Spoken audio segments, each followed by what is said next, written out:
বাংলাদেশের opening match Bangladesh বনাম শ্রীলঙ্কা। বাংলাদেশ এই ম্যাচটা আসানিসে জিতে নিল। আসানিসে না, একটু কষ্ট হয়েছে, কিন্তু বাংলাদেশ এই ম্যাচটা জিতে নিল। আর বাংলাদেশে এই ম্যাচটা অনেক জিতা ইম্পর্টেন্ট, কারণ এটা প্রথম ম্যাচ। আর এই ম্যাচটা জিতলে আপনার 50% চান্স হয়ে যাবে আপনি যে সুপার 8 কোয়ালিফাই করার জন্য।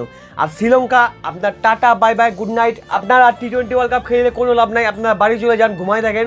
আপনারা যারা আইসিসি টুর্নামেন্টে পারফরমেন্স হচ্ছে না, শ্রীলঙ্কা কয়েক বছর হয়ে গেল এনাদের দ্বারা আইসিসি টুর্নামেন্টে পারফরমেন্সই নাই, না হচ্ছে ব্যাটিং না হচ্ছে বলিং। এমনি সময় ওনারা খুব ভালো খেলে, এশিয়া কাপ ভালো খেলে, সিরিজ ভালো খেলে, কিন্তু যখনই আইসিসি টুর্নামেন্ট আসছে শ্রীলঙ্কার প্লেয়ারগুলো সবগুলো বখলা যায়, সবগুলো ঘাবড়ে যায়। ইনাদের দ্বারা পারফরমেন্স হচ্ছে না। শ্রীলঙ্কার 2 ম্যাচে 2টা হার, আর Sri Lanka out of the tournament, বাড়ি যাওয়া আপনারা ঘুমায় থাকেন শ্রীলঙ্কা। এদিকে বাংলাদেশের কথা বলি, বাংলাদেশ তো এই ম্যাচটা কিন্তু জিতছে পুরো ল্যাংরায় শেষরায় ম্যাচরায় টাইনে ছিসড়ে মিশে জিতছেন। কারণ বাংলাদেশ টিমে অনেক কিছু গলতি আছে, অনেক কিছু এখন ঠিক করতে লাগবে, অনেক কিছু শুধরাইতে লাগবে।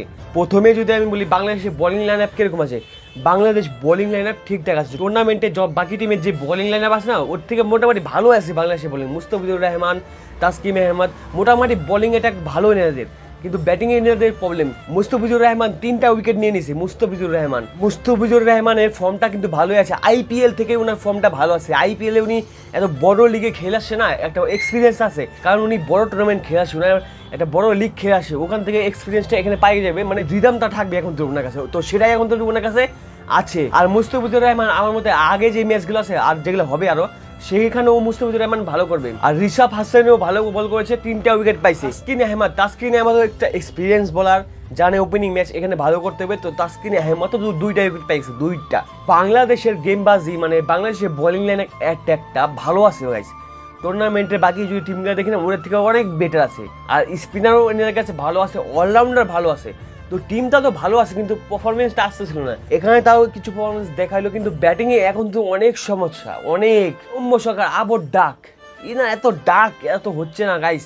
ইনাদের ওপেনিং পার্টনারশিপ জিরো, একদম জিরো। আর এখানে লিটন দাসেরও পারফরমেন্স হচ্ছে না, রানা বল খেলছে 100 স্ট্রাইক রেটে, কিন্তু এই পিচে 100 স্ট্রাইক রেট মানে যে স্কোরটা ছিল ওইটা তাও মানা যায়, তাও ঠিকঠাক আছে, কিন্তু তাও এখানে একটু উনি ভালো করতে পারতো। উনি যেই লেভেলে মানে প্লেয়ার লিটন দাস, ওনাকে এই জায়গায় একটু বেশি স্ট্রাইক রেটে খেলতে লাগছে। উনি যদি বেশি স্ট্রাইক রেটে খেলতো তাহলে এই গেমটা এত দূর যাইতোই না। নাজমুল হাসান শান্ত, বাংলাদেশ বোর্ড ওনাকে ক্যাপ্টেন বানায় এখন গেছে ফাইসে, এখন ওনাকে ছাড়তেও পারতেছে না, শান্তর পারফরমেন্সও হচ্ছে না। উনি ছাড়বে কিভাবে, উনি তো ক্যাপ্টেন, ওনাকে বাদ দিবে কিভাবে?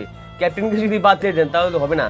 আর যদি শান্তকে ক্যাপ্টেন না বানাইতো, শান্ত এত দিনে টিমে থেকে বাইরে চলে যেত। শান্তকে যদি ক্যাপ্টেন না বানাইতো তাহলে শান্ত তখন টিমে থেকে বাইরে, কারণ ওনাকে ক্যাপ্টেন বানাইছেন। শান্ত যতই খারাপ করে, যত ঘাটিয়া পারফরমেন্স দেখ না কেন, তাও শান্তকে টিমে রাখতে লাগবে, কারণ উনি ক্যাপ্টেন। সাকিব আল হাসান এই ম্যাচটা মনে হয় উনি ফাঁসাইছে, 14 বলে 7 রান। এটা কোনো মানায়? 50 স্ট্রাইক রেটে খেলতেছে, 50 টেস্ট ম্যাচ খেলতেছিল। সাকিব আল হাসান যদি লাস্টে রানা বলও খেলতো না, তাহলে এই ম্যাচটা আপনার এত দূর যাইতোই না। আপনি 18 ওভারে ম্যাচটা ফিনিশ করে দিতেন। মোহাম্মদ রিয়াদ আবার একটা ভালো ইনিংস খেলে, ওনার যতবার বাংলাদেশ ফাঁসে ততবারই বাঁচায় মোহাম্মদুল্লাহ রিয়াদ যদি ওই যে সিচুয়েশনটা ফুলটা 6টা মারছে, ওইটা যদি তখন না আসতো, একটু প্রেশারে পড়ে যেত মোহাম্মদুল্লাহ রিয়াদও, ওই 6টা আসায় একটু প্রেশারে রিলিজ হলো, আর বাংলাদেশ এই ম্যাচটা জিতে নিল। যাই হোক, যেইভাবে জিতুক, ছেঁচায় জিতুক, মেসায় জিতুক, হাইরে মেরে জিতুক, তাও জিত। এই জিতটা বাংলাদেশের জন্য অনেক ইম্পর্টেন্ট ছিল, কারণ প্রথম ম্যাচ আপনি জিতে যান তাহলে আপনার কাছে মোমেন্টাম থাকবে। আমার মধ্যে বাংলাদেশের গ্রুপ থেকে বাংলাদেশ আর সাউথ আফ্রিকা কোয়ালিফাই করতেছে। আপনার কি মনে হয় আপনার কমেন্ট করে জানান।